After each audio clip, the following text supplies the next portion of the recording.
Thank you, Patty, Aditi, Pam, Dan. We're pretty lucky to have the support and the encouragement of fundamental leaders in our city. It's not very often that you find a grassroots activist, someone in academia, a university chancellor, a lawyer, an attorney, all agreeing on one topic and coming together to find creative solutions to move us forward as we fight trafficking. I would also like to recognize State Representative Terry Carver for attending this morning too. Thank you. We invite everyone. Not everyone attends, but those that do, we're very, very thankful. I would like to extend a warm welcome to Anya Chernoff from San Francisco. I reached out to her just a few weeks ago. She went to grad school at Denver University, and I think she was pretty excited to come back to Colorado, at least just for 24 hours. She's a social entrepreneur who is passionate about empowering women to control their own destinies and create a cleaner, healthier future. Anya originates from New York and currently lives in San Francisco, running Empower Generation. She's the co-founder and executive director. Empower Generation is a nonprofit social enterprise that empowers women to distribute clean energy solutions in communities in Nepal. Anya has dedicated her life to promoting women's rights and human rights. After fighting human trafficking and modern slavery for over 5 years, she decided to try a market-based approach to gender and development. So when we talk about it could be you, it's amazing when I look at Anya, who learned about trafficking. Maybe she was a bystander, then she became an abolitionist, and now she's just found a creative niche to help one specific group in the world. So I'm excited. Please welcome Anya.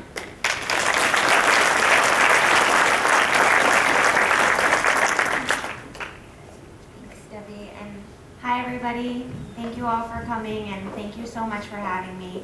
It's great to be back in Colorado, even if it's only for 24 hours, like Debbie said. My name is Anya and I'm going to be talking to you a little bit today about my journey through the world of human trafficking and abolition and how I got to where I am. So just to start out about me, that was a really great intro and bio. I'm originally from New York. I studied anthropology undergraduate. I was always really interested in other cultures and other societies. I studied abroad in India and after college lived in Malaysia for a year. And while I was there, I really realized that women, especially in the global south, are incredibly oppressed and vulnerable to systems of oppression like human trafficking. Then I got back to New York and was looking for a job. I always knew that I wanted to work in nonprofits. I wanted to help people, but I had no idea what human trafficking was. I didn't know what the words meant. I didn't know what the field was like. I didn't understand the concept at all. I fell into this world by accident by getting a job at the Coalition Against Trafficking in Women in New York, which is one of the largest, oldest anti-prostitution and anti-modern slavery abolitionist organizations in the world. They do mostly advocacy work around prostitution. So I worked there for a while, learning a lot and really realizing the struggle that people face all over the world as well as right here in my city of New York. I realized that this was an issue that affected everybody and that it couldn't be ignored. Meanwhile, I got a little bit frustrated and bogged down by the political infighting over the issues around prostitution and what side people stood on. And it felt a little bit, it drained my energy. So I thought, okay, I'm really passionate about helping women. I really think that this is an issue that I need to promote, but I need to go and study more and learn more so that I can really develop my politics around it and my theory of change. So I decided to come to this great state of Colorado, where I did my master's degree in international human rights at the University of Denver at the Joseph Corbell School of International Studies. And originally I was kind of like, okay, I'm gonna work on an issue that everybody can get behind, maybe starving children. Like everybody, no one wants to argue with that. Everybody wants to feed a child who is hungry. But then I got to school, and within the first day I was at grad school, I realized, nope, this is my passion. Helping women leave the sex industry, become free from exploitation, especially sexual exploitation, have a brighter future, is why I was put on this earth. So I got together with a few great people at the University of Denver, including my mentor, Claude Destray, who maybe some of you know, and we started the Human Trafficking Center, which is the first research center dedicated only to issues around human trafficking and modern-day slavery. We take interested students and help them create in-depth research projects around these issues. I wrote my paper on male demand for prostitution. I did a survey where I surveyed over 100 men about their use of prostitution, and some really non-surprising but staggering results came out of that. While I was also at school, I participated in a lot of awareness events. I volunteered for CONET and was part of the trafficking network here. It's really great to be back here and see all the great work that everybody is still doing. And I highly recommend for all the students out there to get involved as much as they can in these great programs. I actually didn't end up finishing my research project because I had kind of an epiphany. I realized there's so many people out there that need our help. And there's just so much you can do in terms of rescue, rehabilitation, advocacy, and awareness. It's really great all the work that people are doing around that, but no matter how many women or children or men that we save from this sex industry or from forced labor, there's going to be a million more people just ready to take their place, because the core issue is poverty, and that poverty isn't being addressed. So I decided women are one of the most marginalized and exploited groups in the world, and this issue of poverty was something that I could really take a different approach to and try to give people opportunities so they would be less vulnerable to human trafficking right off the bat. Not only are women exploited and undervalued, especially in the global south, as I said, but they're also incredible agents for change. They can deliver services in their local communities in a way that nobody else can, especially when you come to a topic like energy, and in a country like Nepal, women can be real leaders of a revolution. Women in Nepal, which is a country that is north of India, south of China, it's one of the poorest countries in the world and one of the major source countries for human trafficking, especially into the sex industry in India. Girls, boys, men are bought and sold on a daily basis in Nepal. It's an incredibly huge issue, and that's because there is very little jobs, very little local economy, no options for people at home to do anything with their lives. So we thought, why don't we identify these amazing women who we know they're out there living in their villages, and they are already agents of change. They just need something, a bigger platform so that they can increase their change. In Nepal, there's this terrible energy situation. Less than 40% of the population has access to electricity. So the rest will probably never have access. And those that do have access, the grid is so overloaded and overworked that there are daily power cuts that last 12 hours. So just imagine for a second trying to get anything done, going to work, using your laptop, having light so that you could see properly to study at night, with daily blackouts that last 12 hours, or not having enough money to even afford that meager amount of electricity. So that's why we identified Nepal as the area where we wanted to work, for two reasons. One was because women are incredibly oppressed. They're basically treated as property. The average age of marriage for girls in Nepal is around 15. They're basically bought and sold between their families and their husbands. They have very little education. Less than 11% of women in Nepal participate in the traditional economy if you don't count agricultural labor. So I started this organization, Empower Generation. I thought, why don't we provide women an opportunity to deliver a critical service like energy that everybody needs, so that they could earn money, get a great local job in their communities, and not only that, but increase their social value. Why would this increase their social value? Because they're delivering a service that everybody can benefit from. By providing this energy so that other people can be productive, other people can study, other people can do things with their lives, women will be seen as higher value in their communities and respected. It also made a lot of sense because in Nepal, women are their household energy managers. That means that they're responsible for collecting candles, kerosene, firewood, and using all of those energy resources to cook, run their households, take care of their children, take care of their families. So we thought, okay, energy makes a lot of sense. It's an opportunity that is a non-gendered industry that we could promote women and increase their social value. Let's see if that worked. So we started an organization called Empower Generation. And Empower Generation identifies these amazing local women in their local villages in Nepal. We provide them training and support, access to capital, and access to high-quality renewable energy products like solar lanterns and mobile chargers that they can then sell in their communities.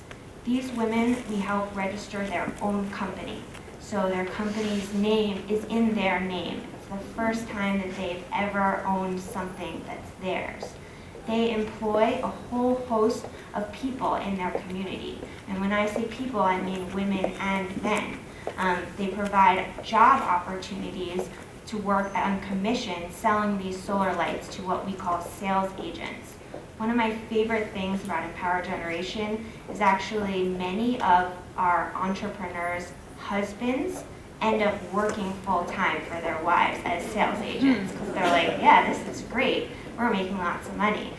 So this woman becomes the boss of a small company in Nepal that is providing, like I said, really critical services to people that are having a significant impact on their lives.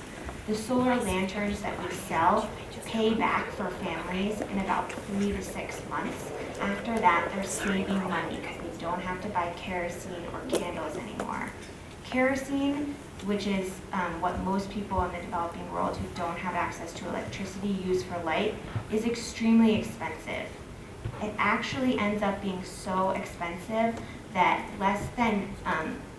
that the poorest people in the entire world, the poorest 1% of people, are paying over 20% of our global lighting bill because they're buying kerosene where we're getting electricity. So it pays back, it saves them money, and it provides them clean, safe, bright power and light so that they can study. Children are able to study for the first time ever. Women are able to see while they're cooking and do handicraft businesses or something that they do on the side. It's an incredible opportunity that just one little light brings. So I just want to show you a brief video, 2 videos about our organization so you can get an idea of what we do. Probably will be able to explain it better than me.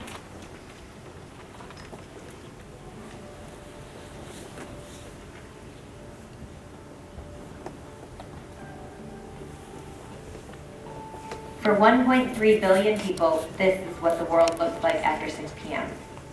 In rural Nepal, Runa lights her kitchen with a kerosene lamp while her children study by candlelight. But this is no way to live. Every year, over 1 million women and children die from indoor air pollution. Yet the most surprising thing about living this way is how much it costs. The poorest people in the world are spending more than 1/5 of their income on kerosene and candles. At Empower Generation, we replace these dangerous and expensive energy sources with simple, affordable solar systems. But the technology is the easy part. The bigger challenge is getting these systems into the hands of remote customers and giving them a simple and reliable way to pay. We believe the solution starts with women, who stand to gain the most from the clean energy transition. So we built a network of women entrepreneurs, including Runa, and trained them to install solar systems and manage their own sales teams. And soon, they'll even start collecting monthly payments via SMS from their 12,000 customers across Nepal.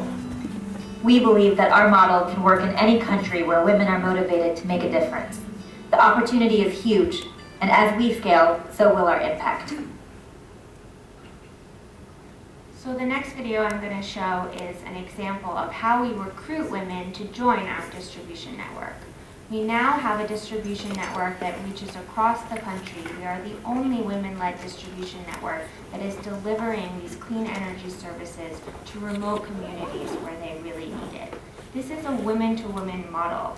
Our entrepreneurs go out and they find the next entrepreneurs to join our network. They share their stories of empowerment and what running their own business has done for them and their families, and that's how women sign up to join us. So please watch this next video.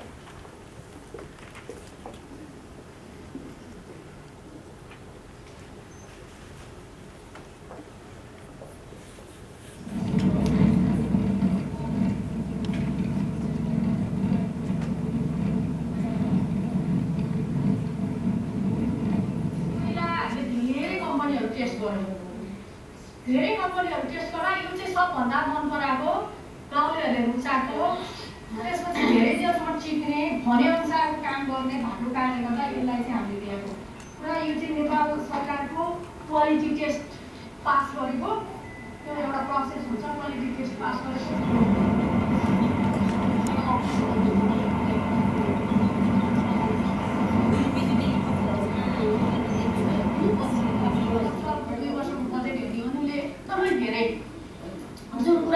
जुन कुरा तपाईले आफ्नो बच्चाको पढाइमा खर्च गर्नु भएको छैन होला सायद त्यति पैसा This woman who's speaking in pink, she actually became our entrepreneur earlier this year. देशले बत्ती एउटा सानो बत्तीको लागि खर्च गर्ने बजेट एकदमै धेरै छ एकदमै धेरै त्यो कुराको हामीले हिसाब गरेर निकाल्यौँ भने अझ तपाईँको मल्टिप्लेयर अझ तपाईँको दुईटा क्यान्डल अझ तपाईँको बिजुलीको बत्ती. So I just wanted to share those videos with you to give you a sense of what it's like in Nepal and how our model really works when I say women-to-women led network. Here's a little bit about our impact. We're small. We started in 2012 with just this idea of women helping women and bringing energy to the developing world could be a way to empower them and reduce their vulnerability to trafficking. We now have 13 women-led businesses across Nepal, and like I said, we're the only distribution network that's reaching the last mile communities. This distribution network employs over 150 sales agents, husbands, and other women and students, all different types of people that work part-time selling solar for commission. Many of our sales agents, this is the first time that they've ever earned money. This is the first time that they've ever earned money for themselves. They spend this small commission that they get on themselves, and when it's in women's case, mostly on their children. Our network has distributed close to 45,000 solar lights at this point.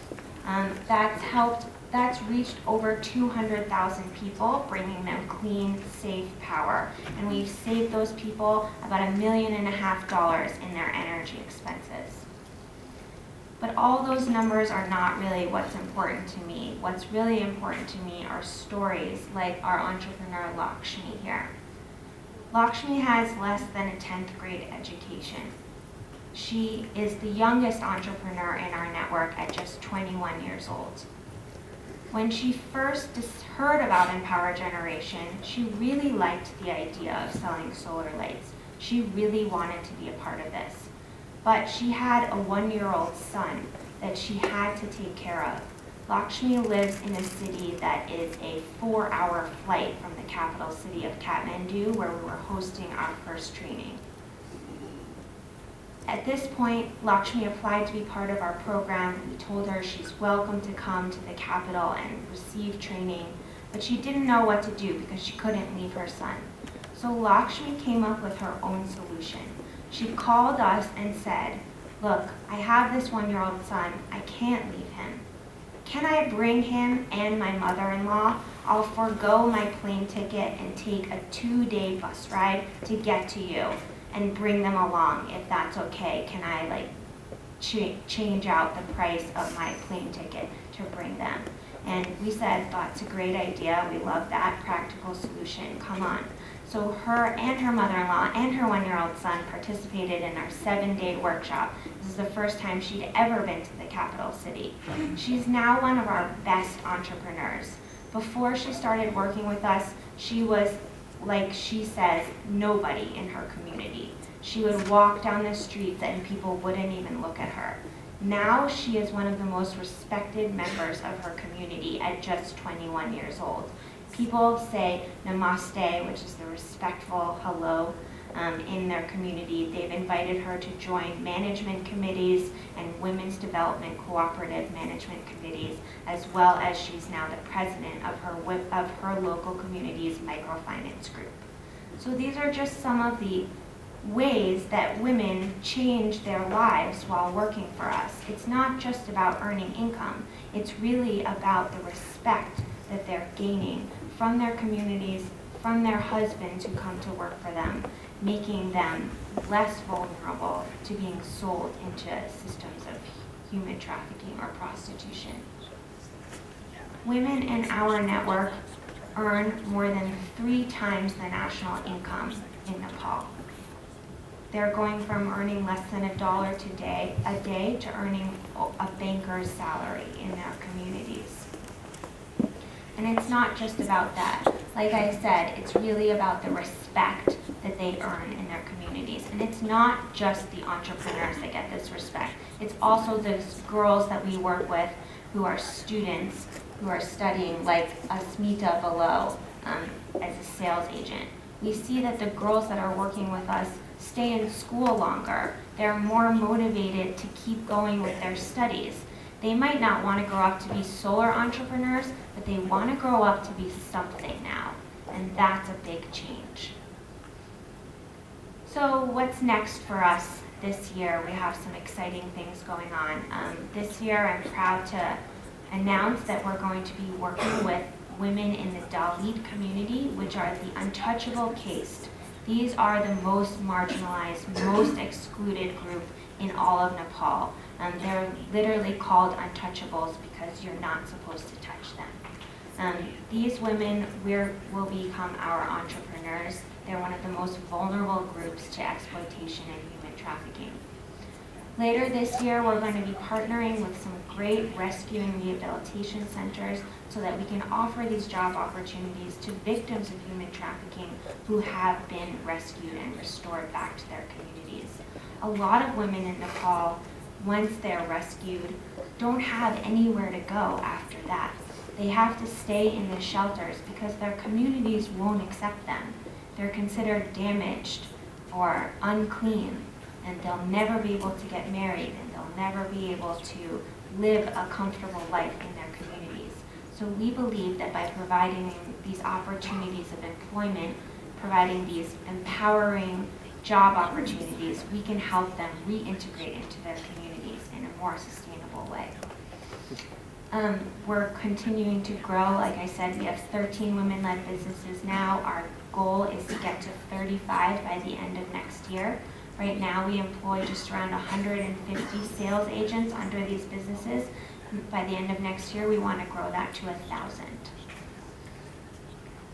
So that's the end for me. I just want to leave you with a picture of a girl studying with this solar light. Just take a look at this light right here. It's really small. It's not a big thing. It costs less than $10. But this one light is a powerful agent for change. It helps one woman earn enough to send her daughter to school. And it allows that girl to study 3 hours every night where she had never studied after dark before. Not only that, but this light is creating a powerful role model for this girl to aspire to become one day. So I just want to open it up now to questions. Please come up to me after this if you want to talk. We are always looking for people to get involved. We work with a lot of students. We are a nonprofit. We're always looking for interested board members, supporters, and we need donations, obviously, to help us scale our organization. So thank you all for taking the time to listen to me, and I hope I've inspired you all to go out and achieve your abolitionist dream as well as of making something, making the world a better place. Thank you.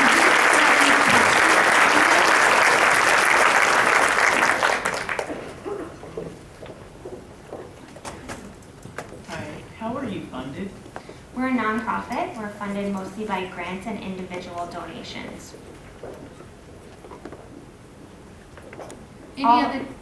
All of our women run for-profit companies, so the goal is to get them to be profitable on their own.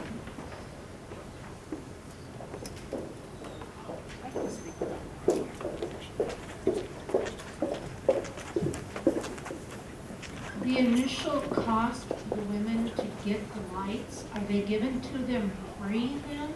No, Or we don't what is give- their Yeah, commitment financially? we don't give anything for free. We don't believe that giving anything away for free is a valuable way to create lasting demand for something in the community. We provide women free training, free mentorship, free marketing materials, and free support. But in terms of getting the first batch of inventory, we provide them a revolving line of credit. So they get about 50 products to start off with. They have 45 days to sell those products and pay us back with the revenue that they generate. After that, they use the other revenue to order more products.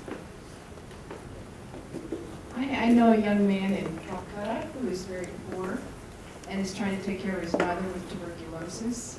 Is he eligible for this? Or is Yes. it only women? So women are our entrepreneurs. We support them in running their own businesses, but we work with men and women to distribute these solar lights. They can work on commission as sales agents, and hopefully he can help identify a local woman in his family or his community that could help us run the business there. Is there any opposition from local leaders or husbands who don't want their women's status changed? Yeah, that's a really good question. Actually, the concept of social enterprise in Nepal is really new. It's a very donor-dependent community and economy. So the idea of coming into a community and helping only one woman is met with a lot of resistance in the beginning. Until the community starts realizing and starts buying the products and realizing that this business is there to benefit from them, we do get a lot of pushback from that. Sometimes we get hesitation from men and for letting their wives participate in this program, mostly because they don't want it to take away from their duties of caring for their family. Once the husbands start seeing that women are earning and this is a great opportunity for them to increase not only their wives' social status, but their social status, they usually get on board. But we can't work, unfortunately, with any women whose husbands do not allow this. I mean, that's definitely, I think, a deterring factor from women signing up in the first place.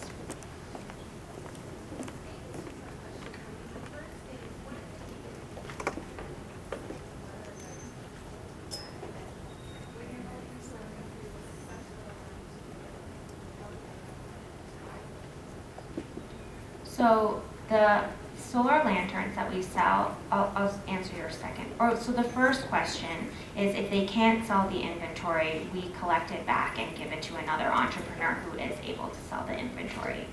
And the second question is that these lanterns cost between $10 and $35. Most people are spending up to 20% of their income on kerosene and candles, so the cost savings makes them break even on the light within 3 to 6 months, after which they save about $130